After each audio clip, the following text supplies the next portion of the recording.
Okay, so welcome to Nest Study, guys. If this is your first time, I am Nest. If this is not your first time, welcome back. It's good to see you. So we're continuing our series on this is the third book, the third installment. Sorry, second installment. What am I saying? The second installment of the Lagos Plastic Surgeon series by the amazing Amamka Azie. So Amamka Azie writes beautiful feel-good books, romance books, okay? And this is about three plastic surgeons. I realized that in the last video, I didn't talk about how three of them actually work together. Like, they're actually very good friends, okay? And they're all, there are three plastic surgeons that have a beautiful big practice. Now, Tunde, who I talked about in the last book, and Okay, who we're going to talk about right now, Okay, is a woman, met themselves when they were in Uniben, you know, and two of them were medical students. And they went on to continue their practice. Like, they went to do some kind of further studies in New York, and that is where they met Shegun, the person I'm going to talk about in the next video. So that's what this is about, and this book is called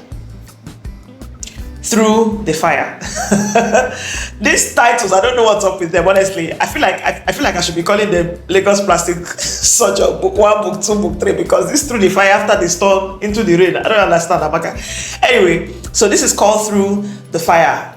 I mean, the title is actually true to its form, because the character that is Oke's love interest was actually mentioned in book 1, and it was exciting because Azie, that is his name, Azie was actually trying to, him and Nkem had kind of started doing something. That's from book 1, but Nkem couldn't just get along with it because she's still in love with her Tunde, and it was Oke that had introduced them, but then somehow the story just changed, right? So it now became Arinze and Okay. So why I think that Through the Fire actually makes sense as a title for this particular book is Okay is suffering from breast cancer. Like, Okay is this wonderful, carefree person who had a very traumatizing childhood, and for some reason that resulted in her believing that she had no business being in a relationship. So she just wanted to have boy toys here and there. She's a big plastic surgeon, so she has money. So she just, she'll just take care of one boy somewhere, pay the guys maybe school fees, rent, whatever, and just be, taking a few shags here and there and enjoying herself. That was her preferred attitude. So at this point, when the book starts, she's like 35 or 36. In the other book, she's like 30. Okay, another I liked about it was the kind of interwove. Like, Okay finds out that she has breast cancer in the other book. So it's like, you can tell that they are, I don't know that simultaneously, you can tell that they are all happening kind of at the same time, but not really at the same time. So anyway, Arinze is this big business boy man, right? He inherited business from his dad, and he's been doing an amazing job because his dad had a sickness when he was much younger. His dad is still alive, and he's from a family of 3. But he's this big business guy, like he has plenty money and and all that. And him and Okay now start something. However, Arinze's wife had died from cancer. It's crazy. Like, what I think was stomach cancer also. So the guy was actually traumatized too from the cancer situation, but for some reason, Okay, having cancer made him, it's like an antenna went up. It's like he woke him up or something like that. And he was someone that was actually suicidal. Now, I told you something about Amamka. Amamka writes a beautiful romance. You feel good when you read it. You're happy when you smile when you're done. But she always keeps them grounded on real issues, especially the ones that happen in Nigeria. Arinze was somebody who you would assume had everything, and he did.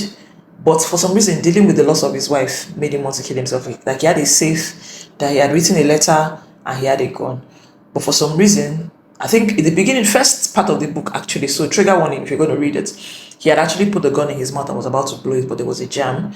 Then by the time he now unlocked it, he just cries, and then he's losing sleep, he's not eating well, and he's able to do business. But one of his siblings, his younger sister, knew something was wrong. Of course, she didn't know that he was trading the suicide route, but she was like, you need to talk to someone. But somehow in between all of this, he meets Okay, and suddenly he moves his entire focus to taking care of Okay, that he forgets his own issues. However, the thing comes to bite him later in the book. So that's what this one is about. It's really nice. So Okay is living through finding love while she's struggling with breast cancer. It's so weird.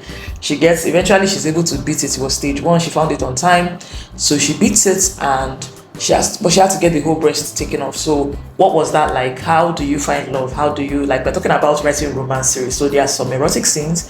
How do you write erotic scenes with a woman with one breast? Oh Lord. Anyway, great book. I forgot to say where I read the other these books. I've read them on Everand. I don't know if they're available on Bound Books. I'll write a yes here or here if they are here, or just in the comment section I'll tell you whether it's there or not. And I actually don't know where to buy these books. Now I'm thinking about it. Again, more for the comment section. But they're available on Everand. That's where I read them. So if you haven't already, leave a comment below, like the video, so more people can find out about what's up and all that. And then subscribe. Subscribe. Don't be like that. Subscribe, please. Okay. Thank you so much for watching. Until next time. See you.